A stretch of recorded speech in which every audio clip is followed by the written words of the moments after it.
Hello नमस्कार मेरे प्यारे विद्यार्थियों, आशा करता हूं आप सभी अच्छे होंगे। तो हाल ही में देश दुनिया में बहुत सारे बदलाव हो रहे हैं। आप देख रहे हैं कहीं राष्ट्रपति चेंज हो रहे हैं, तो कहीं रिफॉर्म्स हो रहे हैं, कहीं यूसीजी रिफॉर्म्स हो रहे हैं। तो हाल ही में यूएस H-1B वीजा रिफॉर्म्स देखने को मिले हैं। तो क्या है ये रिफॉर्म्स, क्या इनकी कंडीशंस है, इनका इंपैक्ट इंडियन इंडस्ट्री पे क्या पड़ेगा, आईटी सेक्टर पर क्या इनका इंपैक्ट पड़ेगा और भारत का इससे क्या संबंध है और क्या बहस छिड़ी हुई है इससे संबंधित अमेरिका में, एक एक करके सब समझते हैं। मेरा नाम है आशु यादव, उत्कर्ष क्लासेस में सभी का स्वागत करता हूं। तो सबसे पहले समझते हैं H-1B वीजा क्या है। तो H-1B वीजा के बारे में अगर हम पता है तो H-1B वीजा जो है वो यूएस कंपनीज उन व्यक्तियों को अपने देश में अपनी कंपनी के लिए इनवाइट करती हैं जो हाईली स्किल्ड होते हैं, जो हाईली प्रोफेशनल्स होते हैं, जो हाईली स्किल्ड होते हैं, such as IT sector, engineering and mathematics और साइंस संबंधित किसी क्षेत्र से जो हाईली स्किल्ड होते हैं वर्कर्स, उनको H-1B वीजा एक हथियार के रूप में वो काम करती है कि H-1B वीजा के थ्रू अपने देश में उन्हें बुला लेती हैं और उनकी स्किल का अच्छा भरपूर फायदा उठाती है। ये H-1B वीजा है, काइंड ऑफ कह सकते हो आप कि इसको हथियार के रूप में वो यूज करते हैं अमेरिकन। और हां, इससे संबंधित बहुत सारी बहस भी छिड़ी हुई है। बीच में एक कैंपेन चला था, आपने देखा होगा, make America great again.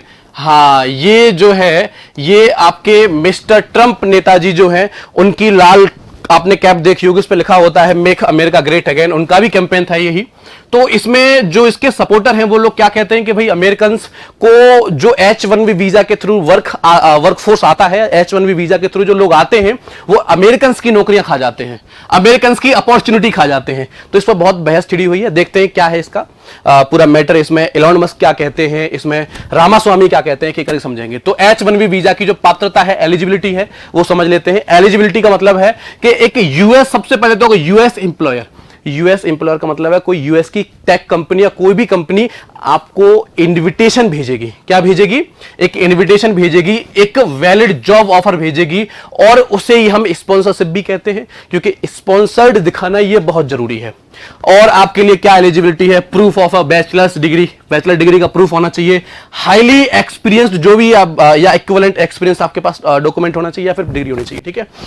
The US employer must show that there is a lack of qualification या qualified US applications। मतलब यूएस के जो एप्लीकेंट्स हैं वो इस पोस्ट के लिए क्वालिफाइड नहीं है, इसलिए हम जो है ये स्पॉन्सर कर रहे हैं किसी दूसरे देश के हाईली स्किल्ड किसी वर्कर को। अच्छा देखो, समस्या बहुत बड़ी है यहाँ। समस्या क्या है? समस्या ये है कि अमेरिका हर साल, अमेरिका की यूनिवर्सिटी हर साल 50,000 ऐसे हाईली स्किल्ड वर्कर प्रोड्यूस करता है, लेकिन अमेरिका की आईटी कंपनीज को जो जरूरत है वो जरूरत है लगभग 5 लाख की। वो किसकी जरूरत है भाई? लगभग 5 lakh highly skilled tech workers की जरूरत है। ऐसा ये बहस में पता चला है, ऐसा बताया है। ये ट्वीट भी किया था, किसने? एलोन मस्क ने किया था। तो एक एक करके समझते हैं इसमें और क्या है आगे।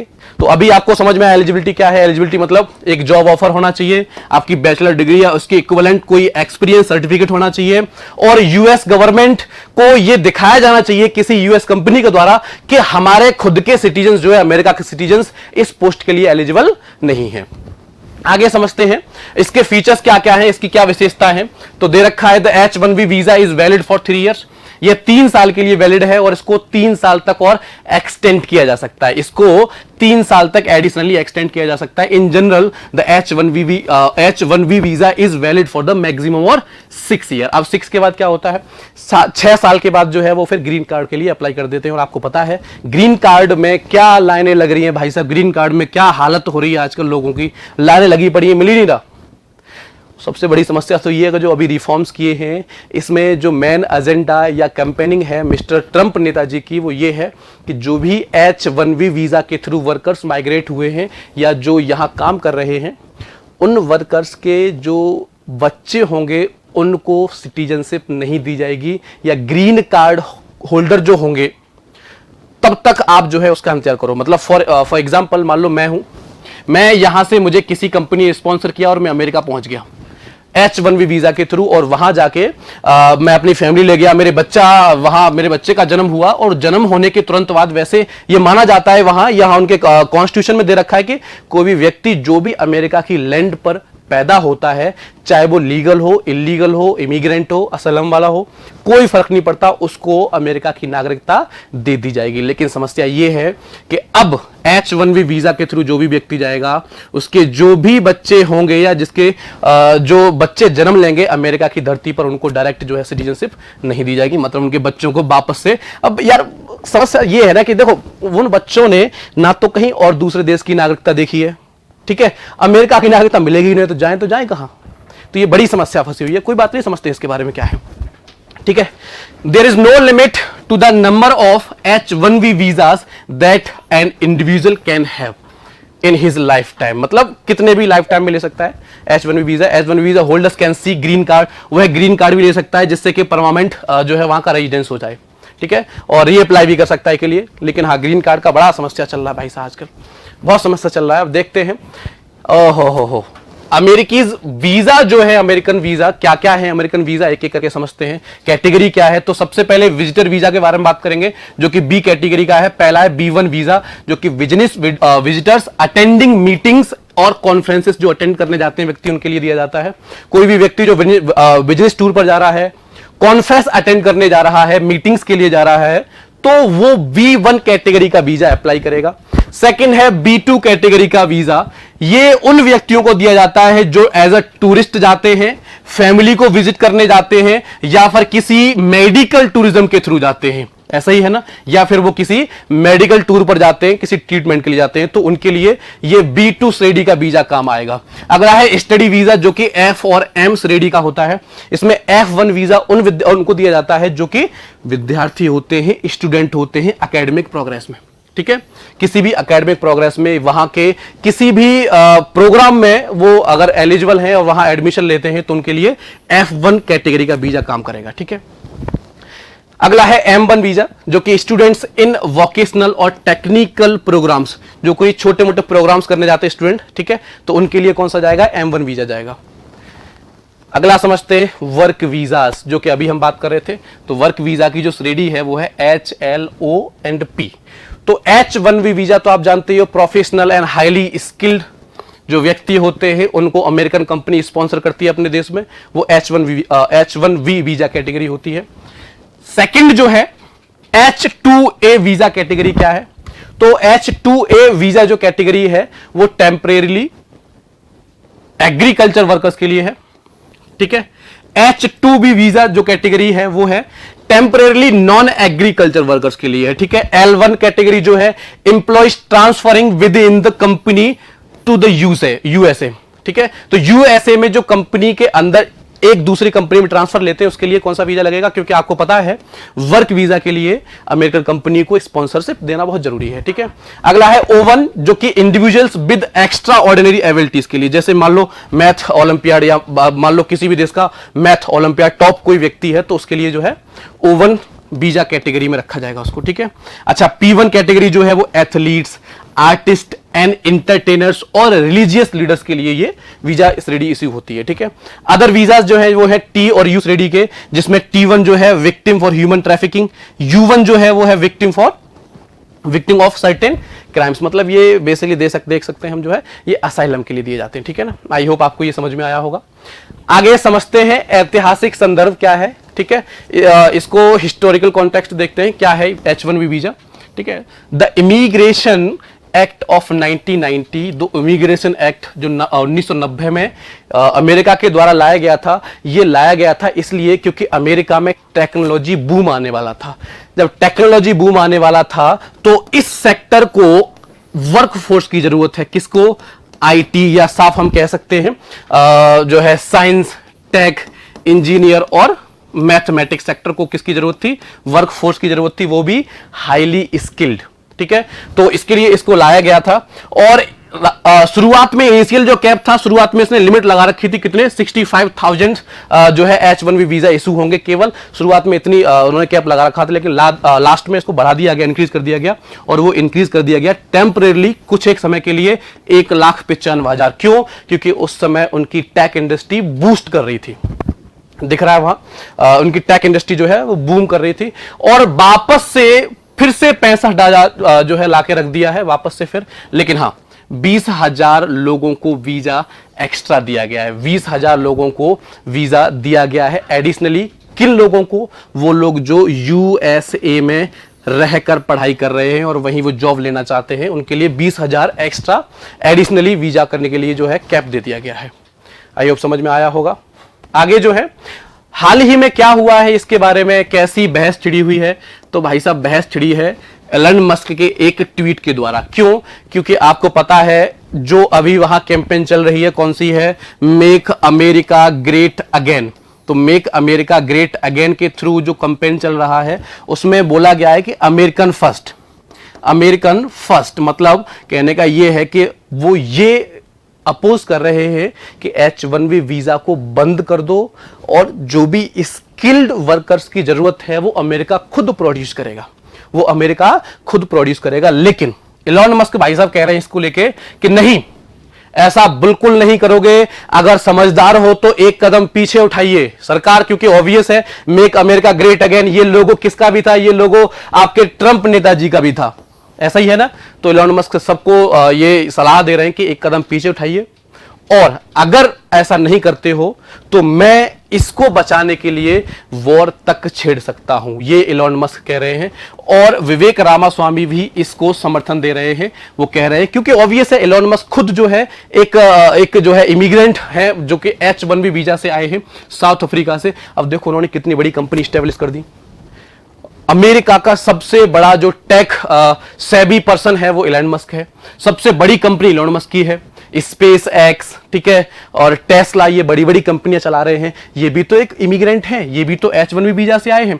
तो उनका कहने का मतलब ये है कि अगर आप ऐसा कर दोगे तो दुनिया के जो स्किल्ड वर्कर हैं वो हमारे पास नहीं आ पाएंगे। मतलब दुनिया के जो स्किल्ड वर्कर की जो क्रीमी लेयर है वो हम अमेरिका को इन्वाइट नहीं कर पाएंगे। जब अमेरिका में नहीं आ पाएंगे तो ऑब्वियस है अमेरिका का विकास नहीं होगा। ठीक है, ये पूरी बहस है। ठीक है, आगे जो दे रखा है इसमें, तो ट्रंप प्रशासन, हालांकि ट्रंप प्रशासन जो है अब H1B वीजा की तरफ जो है पॉजिटिव रुझान आ गया है उनका। H1B वीजा की तरफ पॉजिटिव रुझान है क्योंकि उन्हें बता दिया गया है कि इसके कॉन्सिक्वेंसेस क्या हो सकते हैं। उनके प्रशासन से ही दो बड़े नाम विवेक रामास्वामी एंड एलन मस्क, दो ही उनके प्रशासन से हैं। तो कहीं ना कहीं उन्हें यह लगा कि H1B वीजा जो है वो पॉजिटिव है अमेरिकन के लिए, और वास्तविकता में ये पॉजिटिव है देखा जाए तो। आगे आर्थिक प्रभाव और अनुसंधान निष्कर्ष क्या निकलेगा, इकोनॉमिक इंपैक्ट क्या होगा? नो डाउट इकोनॉमिक इंपैक्ट होगा।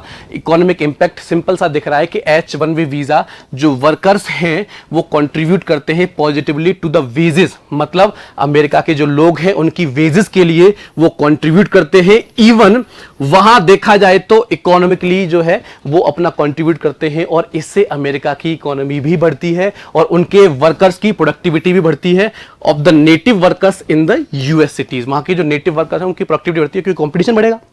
कंपटीशन बढ़ेगा तो प्रोडक्टिविटी बढ़ेगी, प्रोडक्टिविटी बढ़ेगी तो स्किल बढ़ेगा, स्किल बढ़ेगा तो पैसे आएंगे, सिंपल सी बात है। ठीक है, अगला जो फायदा है, अगला फायदा है, और इस देखो इसमें दे रखा है पहले से ही कि जो अमेरिकन लेबर्स है उसको 7 से 8% point every 1 percentage point increase in the share of foreign STEM worker. STEM समझते हो आप?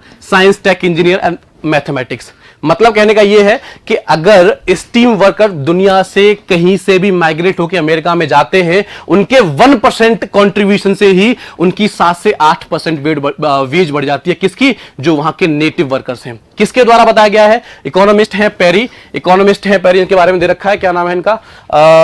ये है जियोवनी पेरी।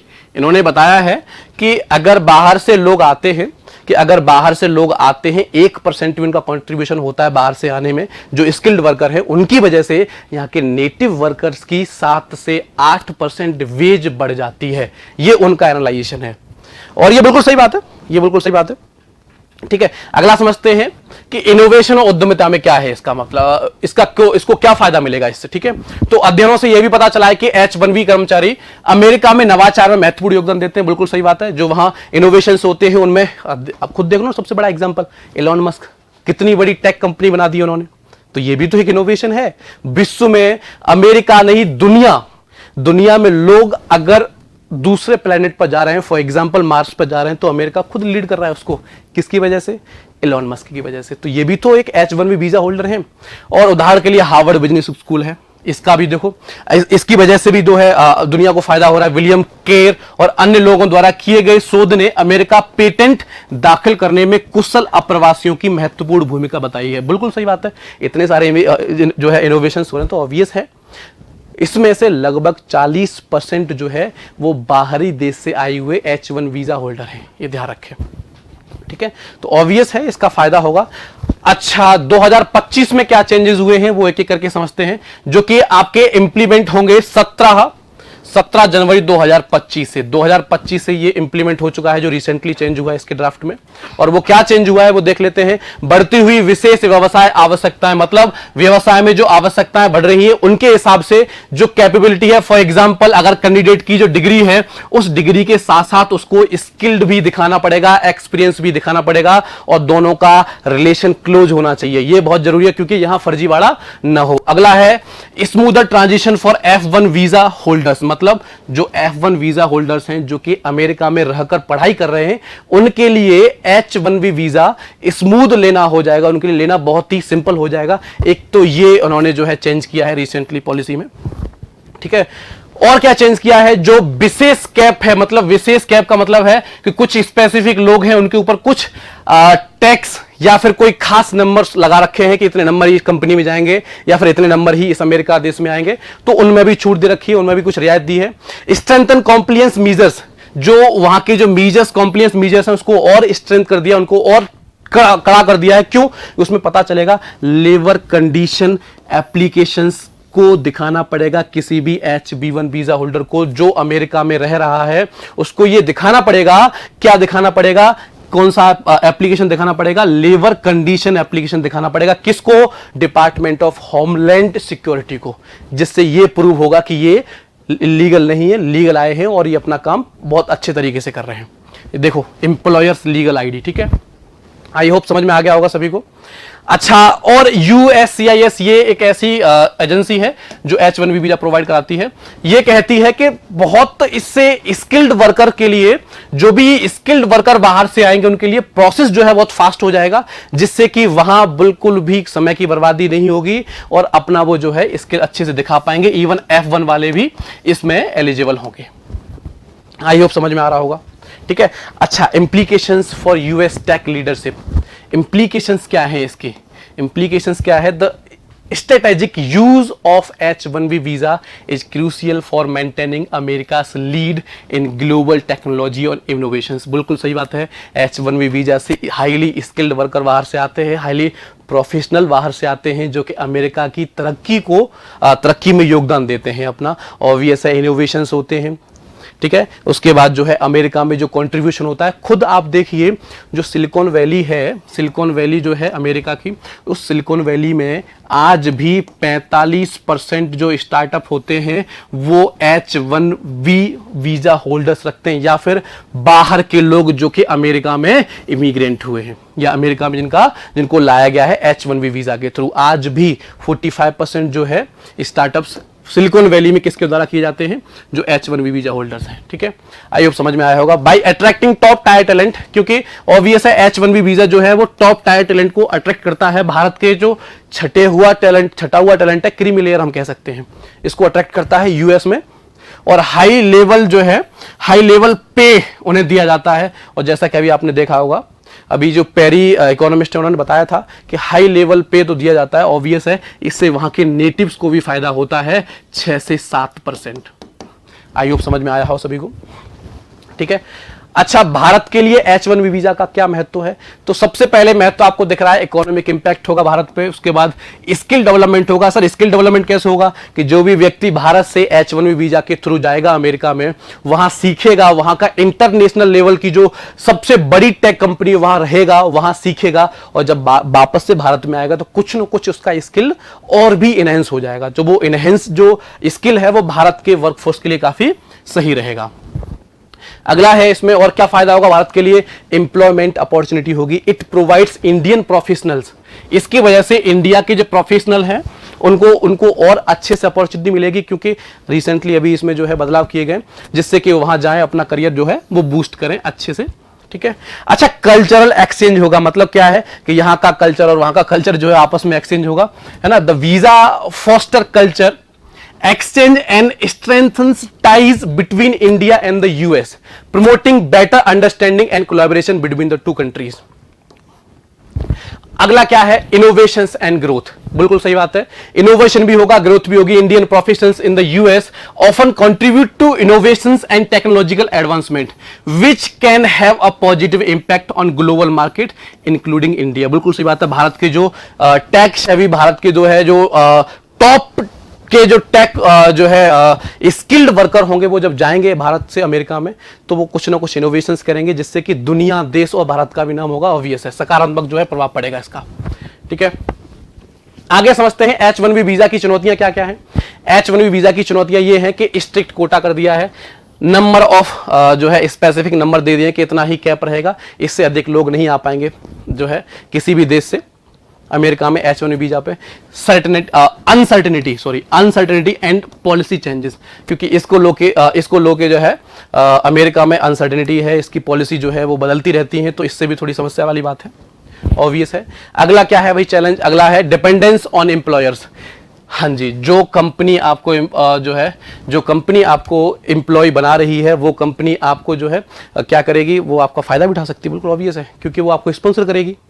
जब आपको स्पॉन्सर करेगी तो ऑब्वियस है फ्लेक्सिबिलिटी नहीं देगी, आपको फ्लेक्सिबिलिटी नहीं देगी. तो ये भी भाई चैलेंज है, क्योंकि जो भी कंपनी है उस पर डिपेंडेंस बढ़ जाएगी आपकी.